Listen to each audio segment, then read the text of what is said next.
Okay, guys, we have a very special episode today of the Dropout Sports Podcast. We got a very special guest today. Ken, introduce yourself, man. Hi, well, my name is Ken Riley II.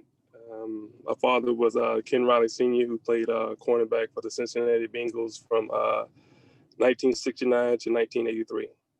Yeah, we're really excited to have you on, Ken.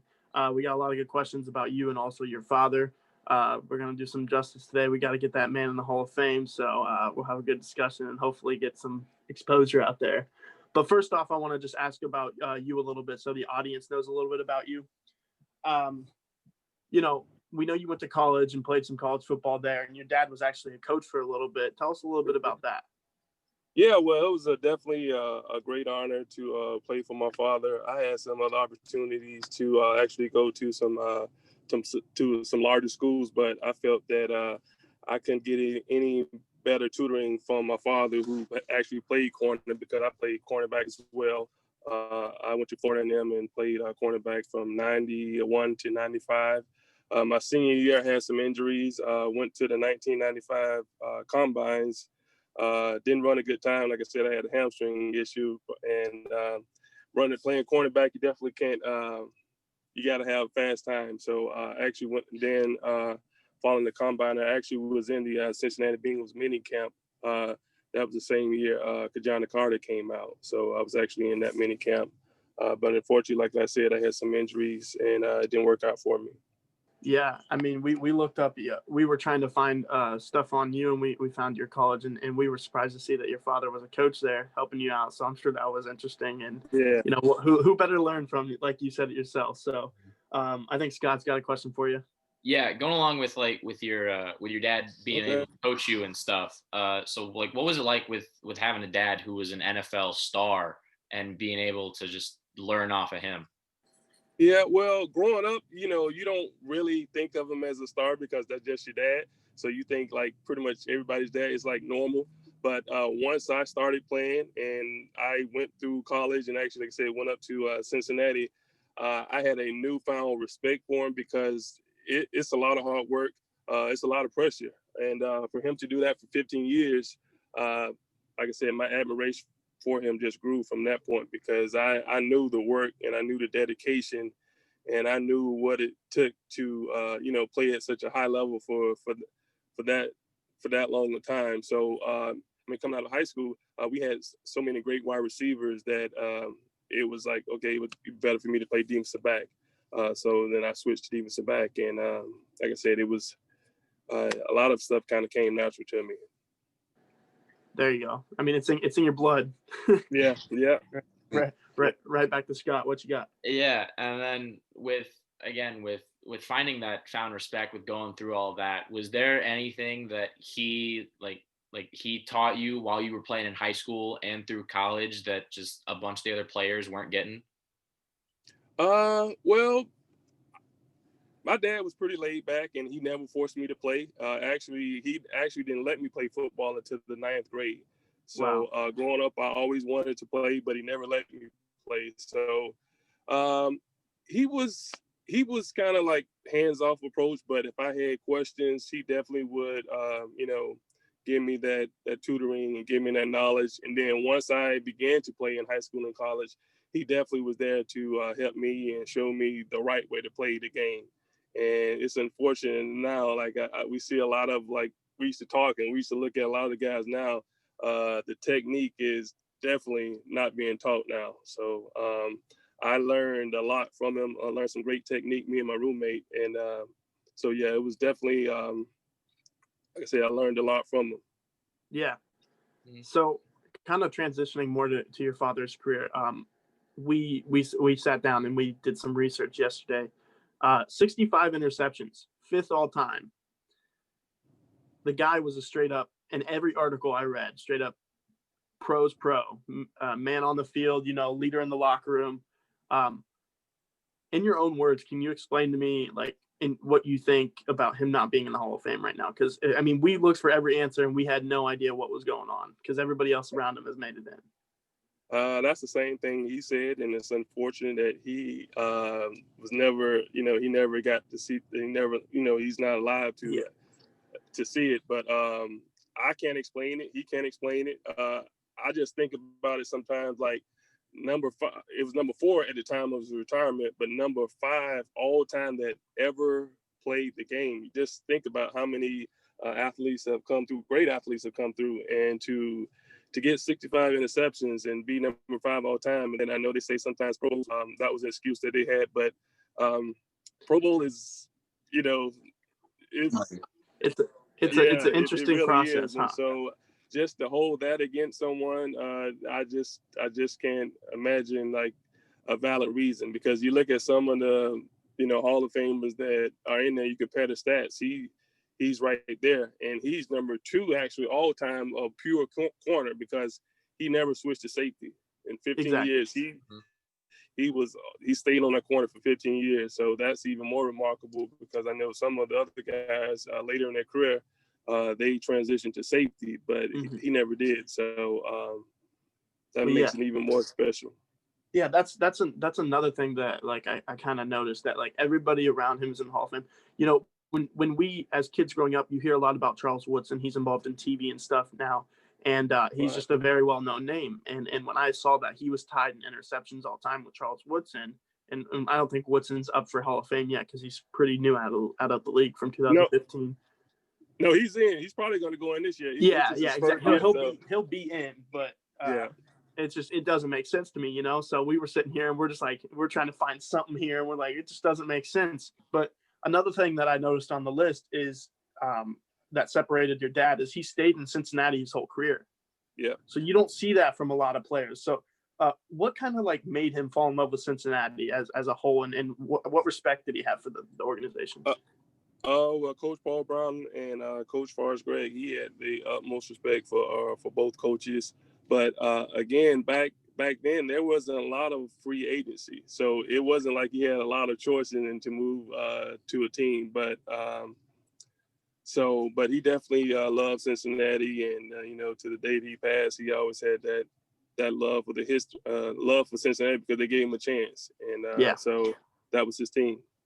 Yeah, I watched a crap ton of highlights, and I have since a kid, and it's just like he's always floating around. He looks so smooth with everything. It didn't even look like he was moving. He just kind of slid under and made it sneaky.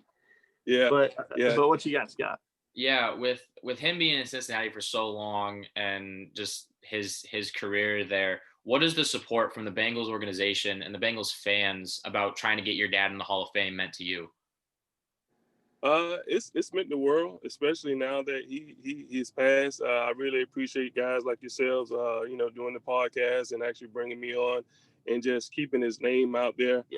He's had nothing but love from the fans and the Bengals organization every time he's come back, and he really appreciated that. And like I said, now I really appreciate it. Like I said, for all that, the Bengal Nation, the Bengal fans, and like I said, you guys are pretty young. I don't know if y'all didn't see him actually play, but I thank you all for doing the research, and like I said, and giving this platform for me to come and be able to speak about him, because a lot of people never got to see him play and don't really know the type of player that he was. And like I said, to do it for 15 years, always a pro, very professional, never complained, just went about his business, and he felt that his play should speak for himself. And sometimes I think that hurt him, but at the end, that's who he was, and I have nothing but respect and admiration and love for the way he carried himself, not only as an athlete but as a man. So I can only, just like I said, kind of keep his name out there, and like I said, in my heart, I know that he deserved to be in there, and it's unfortunate he didn't get a chance to see it. But I'm gonna do all that I can to make sure that he gets in there one day. And we're all gonna be a part of that as well. We're gonna get his name out there as much as we can, especially with getting this out and posted. So, one last thing: do you think you have any little story that you can ask us, or a little story you can tell us that would just sum up who Ken Riley was as a person? Well, I think that, like I said, there's a lot of stories, but like I said, one of the things that I most admired about him was my father was very humble. You would, if you met him, you would never know that he was number 5 all time in the NFL. He he always felt that, like I said, your numbers should, your play should speak for yourself. He was always one. He was the professional, always stayed in shape, was a team player. And like I said, he always put team first. And so, like I said, I can go on and about him. Of course, that's my father, so I'm a little biased, but he was truly a great man. And I never heard anybody, that as I actually met him say, oh, he didn't, give me an autograph, or he was, a rude person. That's just not in his nature. And like I said, to a fault sometimes, I wish he would have kind of put his name out there a little bit more, because I know that he deserves to be in there. And even if he never got in there, he's in our Hall of Fame. So that means more exactly to him than anything. So my sisters and my mom. So he was just, like I said, I know I'm biased, but he was definitely a great man. That's another thing that makes him even better, is he's not like a lot of the other guys where they're kind of like, making a big deal about it. He's like, I did what I did, and I know how good I was, but he deserves his recognition just for that. Scott, I think you might have had one more thing. No, I don't think so. No. You good? Yeah. Okay. Well, I got one more thing. Sure. As a great, he played with some of the other greats. He had Ken Riley as a quarterback and stuff like that. We touched on the organization, but like the Bengals' prime of their great careers and great times as an organization, Super Bowls and stuff, was in the late 70s, early 80s. So do you remember him ever talking about like just kind of how dominant of a team they were to you, and kind of like just, I don't know, how they kind of switched up the script there? Yeah, I mean, they had their bumps and bruises. He actually got there the second year of their existence. He came in 69 and the Bengals started in 68. So he definitely took the bumps and the bruises. And then in 81, they really took off. Their defense, a lot of great players, from Lamar Parrish to Lewis Breeden, Reggie Williams. I hate to name names, Ross Browner, but definitely was a lot of great players there, from Ken Anderson to Isaac Curtis. And I can go on and on, because like I said, just growing up, those guys that I really looked up to. But definitely, Anthony Munoz, Chris Collinsworth, like I said, those guys were. I looked up that he kind of it was Collinsworth's first couple of years in the league, and your dad was kind of toward the end of his career, and he kind of chose Collinsworth to pick on him a little bit and kind of take him under his wing and really go against him in practice and show him the ropes a little bit in Cincinnati. So that's cool to see that he kind of shaped the young Collinsworth into who he became toward the end of his career. So like I said, seems like a real pro's pro. But is there anything else that you would like to get out? Because I know this whole interview is, as me as a Bengals fan, I'm interested in hearing about all this stuff, and Bengals fans are going to love to hear it as well. But we got to get that guy in the Hall of Fame. We got to get Ken in the Hall of Fame. He deserves it. So is there anything that you could say right now to really let everybody know why he deserved it?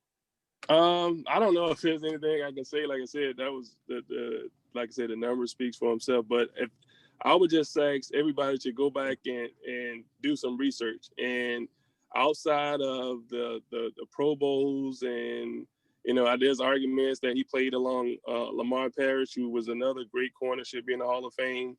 That's why he got so many opportunities. But where are the other corners that played along Deion Sanders? So that's kind of not a good reason, because he had, even if they were throwing at him, he still had to be in a position to make the plays. And to do that, the last 2 years, he got better as he got older. His last 2 years, he led the conference in interceptions. He was just a consistent player. He played great longevity. He played against some of the greatest receivers. I actually had a spreadsheet, and it compared him against Hall of Fame receivers and also other corners that are already in the Hall of Fame, and his numbers are right there or even better. So he definitely deserved to be in there. I was going to say, name any other cornerback, because I learned that he didn't even become a cornerback until he entered the NFL. He was the same. Yeah, he was a quarterback. Never played defense, and that's another good point. He was never played defense his entire life, and to make that transition and to do it, so well, it's remarkable.